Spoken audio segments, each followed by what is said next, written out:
Assalamualaikum warahmatullahi wabarakatuh.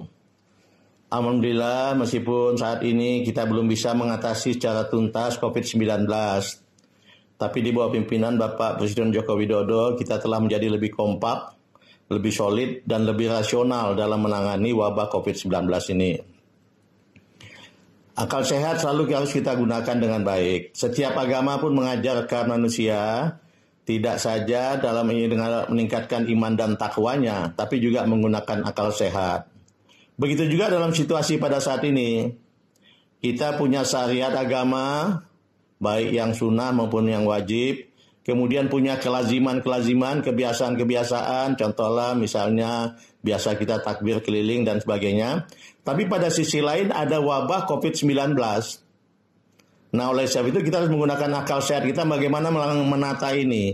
Ibadah tetap bisa jalan, kemudian penyebaran COVID-19 dapat kita cegah. Nah, untuk itulah kemudian kami mencoba merumuskan apa yang sebaiknya dilakukan pada saat puasa Ramadan dan Idul Fitri ini. Yang pertama harus dilakukan ya jelas bahwa puasa itu wajib dan harus kita lakukan dengan sebaik-baiknya. Karena itu akan meningkatkan iman dan takwa kita kepada Allah Subhanahu wa taala. Dalam surat Al-Baqarah ayat 183 Allah berpesan, "Ya ayyuhallazina amanu kutiba alaikumusiyam kama kutiba alal ladzina min qablikum la'alakum tattaqun." Di situ Allah mengatakan puasa itu wajib untuk meningkatkan kita menjadi orang yang bertakwa. Jadi dalam situasi seperti ini, tetap kita usahakan maksimal, kita dapat melaksanakan puasa kita dengan baik. Itu pesan yang pertama. Yang kedua, kalau selama ini kadang-kadang kita melakukan suka sahur bersama, sahur jalanan dan lain sebagainya, maka kali ini kita sepakat bahwa sahur yang kita lakukan cukup sahur perorangan saja, atau hanya bersama keluarga inti. Ini kita lakukan bersama. Kemudian demikian juga sholat tarawih.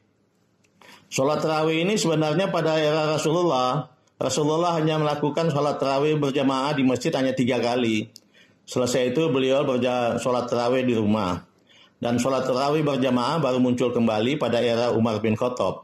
Oleh sebab itu pada saat situasi kita menghadapi COVID-19 ini, ada baiknya kemudian kita kembali tidak usah sholat tarawih di masjid, kita sholat tarawih perorangan saja di rumah atau bersama dengan keluarga inti. Begitu juga tentang tilawah tadarus Al-Quran.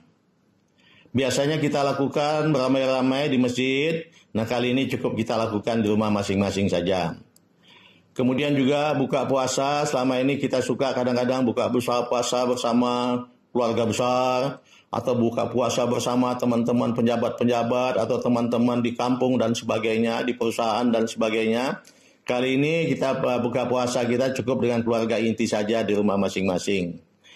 Kemudian demikian juga dengan nuzul Quran. Nuzul Quran ini selalu kita peringati dalam forum besar, misalnya di masjid, kemudian di balai-balai pertemuan, karena memang perlu diagungkan masalah turunnya Al-Quran ini. Tapi untuk kali ini kita isi di rumah masing-masing saja dengan berzikir dan berdoa begitu. Begitu juga takbir keliling. Ini kebiasaan kita yang lalu. Maksudnya apa? Memang untuk menggemakan asma Allah itu dalam kaitan menyambut Idul Fitri. Tapi kali ini sebaiknya takbir keliling tidak usah dilakukan lagi. Kita cukup takbir melalui yang cukup menggunakan sound system masjid saja. Kemudian yang lainnya kita bisa takbir di rumah bersama dengan keluarga kecil kita masing-masing. Kemudian masalah istikaf di masjid juga. Istikaf di masjid memang disunatkan untuk kita lakukan terutama di 10 malam terakhir menjelang Idul Fitri. Tapi kali ini sebaiknya kita cukup zikir dan membaca Al-Quran itu di rumah saja, tidak usah ke masjid. Demikian juga tarawih keliling. Yang lalu juga kita punya kebiasaan juga tarawih keliling, ya masuk kita biasanya suka pindah dari satu masjid ke masjid yang lain melakukan tarawih keliling ini sambil juga memperluas silaturahmi. Tapi saya sarankan untuk kali ini atau kita anjurkan kali ini tidak usah lagi dulu. Nanti kalau keadaan sudah aman, insya Allah akan kita adakan kembali tentu saja. Demikian juga pesantren kilat. Biasanya ini kesempatan baik pada saat libur puasa, biasanya kita adakan pesantren kilat. Alhamdulillah memang ini bagus sekali, tapi kali ini sebaiknya tidak usah diadakan.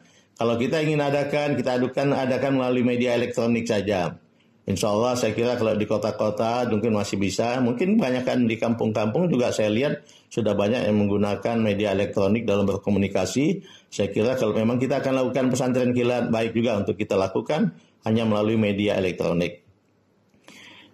Demikian juga masalah halal bihalal. Permohonan maaf satu dengan yang lain ini kebiasaan yang sangat baik.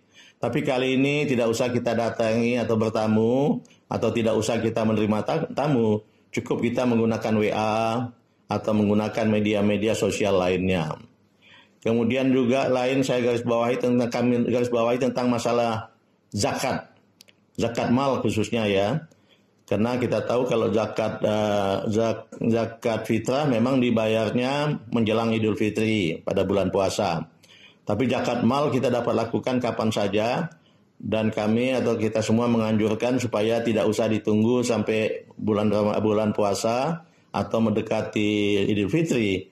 Kalau bisa lebih baik lebih cepat kita bayar sehingga bisa dimanfaatkan dengan baik oleh mereka-mereka yang membutuhkannya. Demikian juga pada saat pengumpulan maupun pembagiannya, baik petugas maupun mereka-mereka yang memberikan zakat atau menerima zakat, sebaiknya betul-betul memperhatikan standar kesehatan. Misalnya pakai sarung tangan, pakai masker, kemudian jangan bersentuhan, kemudian cuci tangan, kemudian juga jaga jarak dan lain sebagainya. Ini betul-betul tolong diperhatikan. Perhatikan dengan ketat masalah protokol kesehatan ini.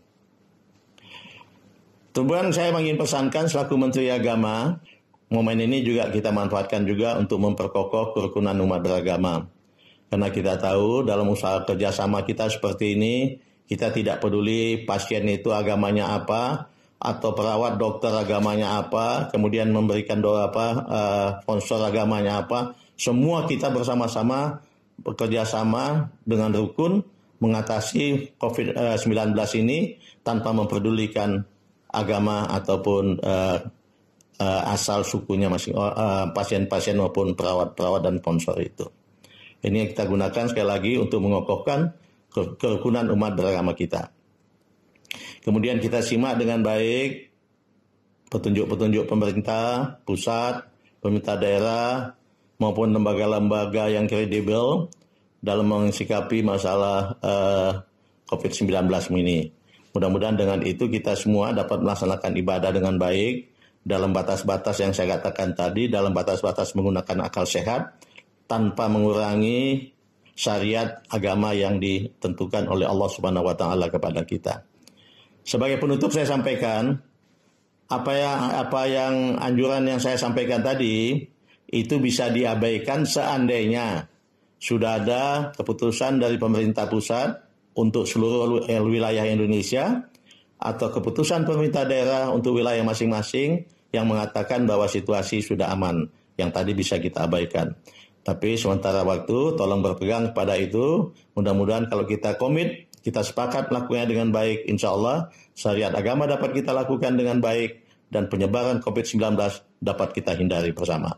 Mudah-mudahan Allah Subhanahu wa taala selalu memberikan lindungan dan petunjuknya kepada kita sekalian dalam pengabdian kita kepada bangsa, dalam menjaga keamanan umat manusia, dan dalam memberantas wabah COVID-19.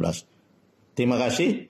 Billahi taufik wal hidayah. Assalamualaikum warahmatullahi wabarakatuh. Indonesia maju.